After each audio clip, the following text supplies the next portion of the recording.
Here's what he goes. He goes on and says, the end is not yet, for nation will rise against nation, kingdom against kingdom. There will be earthquakes there in various places. There will be famines, but these are but the beginning of birth pains. We call this 2020, amen? Hey, how many of you remember back in January? I know that was a long time ago. January 2020 was like a decade ago. But back in January 2020, how many of you remember when World War III almost broke out? Do you remember that? You're like, I don't really remember that. You know why? Because the next week, Australia caught on fire.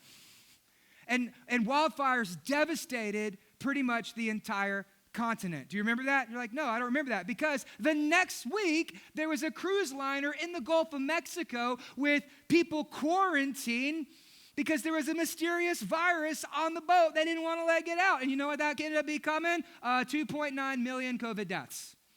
That spread a pandemic all across the world. And in the middle of even the pandemic, what we saw was that we had race riots, and we had, people being murdered in the streets. We had Antifa and anarchist organizations burning down entire cities. We had Republicans storming the White House. We had a presidential election, 3 hurricanes, and a partridge in a pear tree. It was a wild year. How many of you remember murder hornets? Like, that was a thing. Murder hornets. For real?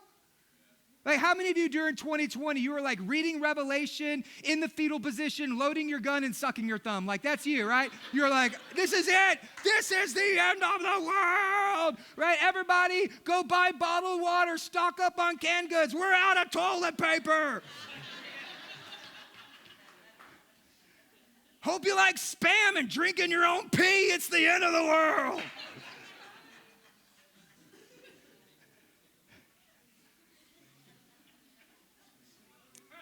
Is he always like this?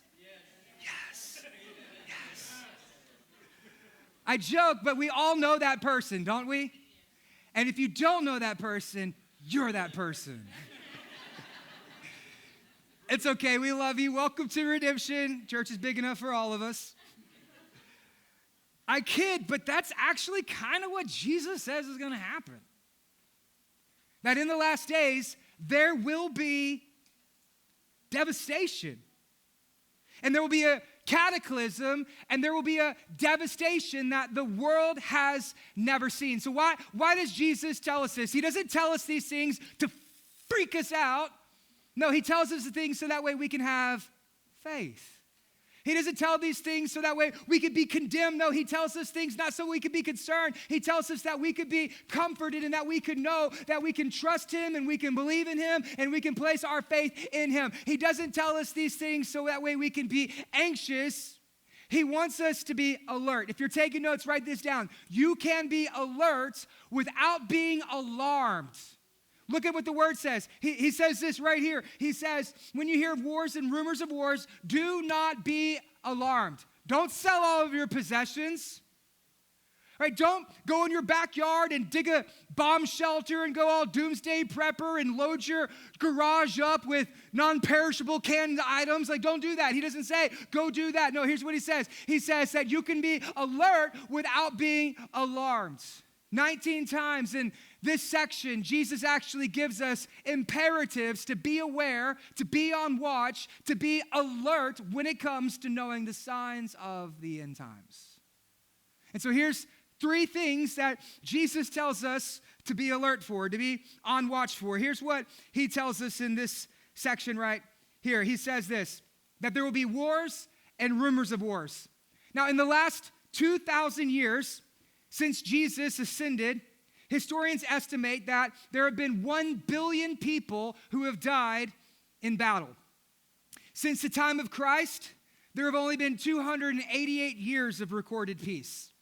And those years are not in succession. They're sparse and spread out throughout human history. In World War I and World War II, 115 million people died due to that war.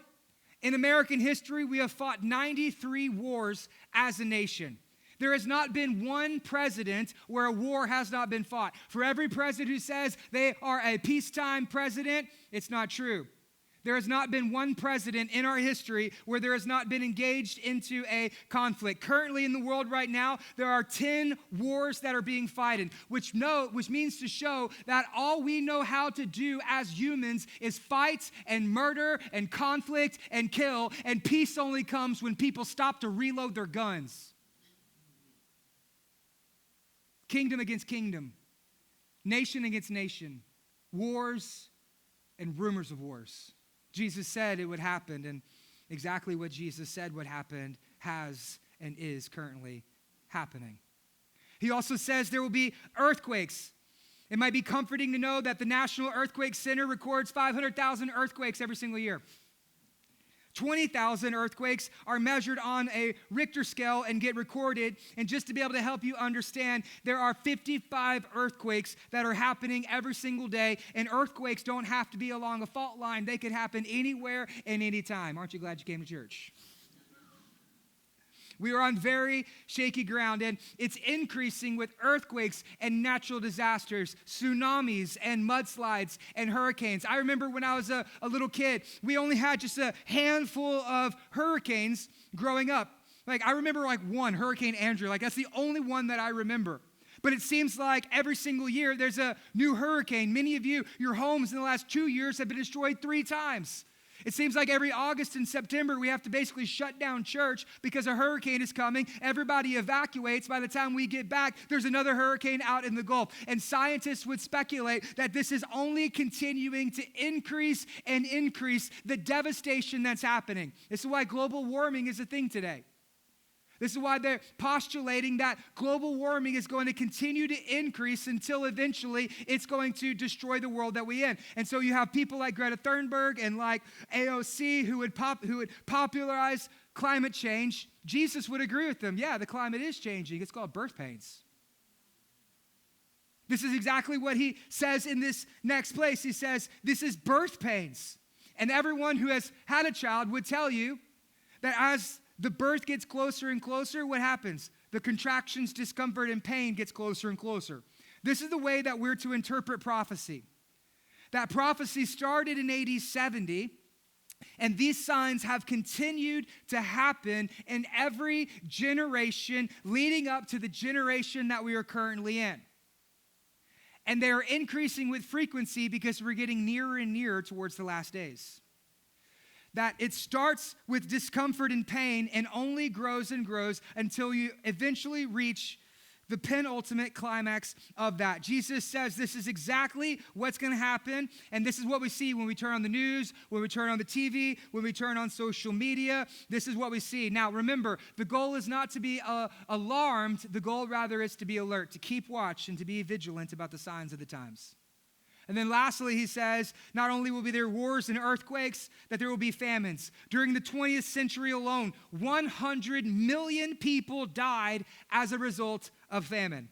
Half of those happened in China. Currently, 11% of the world's population does not have access to clean drinking water. And the 4th leading cause of childhood death in the world is diarrhea due to malnutrition. Have there been famines? Yes. Will there be famines? Yes. Are there currently famines? Yes. Have there been wars, rumors of wars? Have there been natural disasters and earthquakes? Yes, yes. And are they increasing with greater frequency? Yes. Things are not getting better. Things are only getting worse. And Jesus says until the end comes, they will only get worse out from here on out. There will be a devastation. There will be a cataclysm like the world has never seen. Why do I tell you this?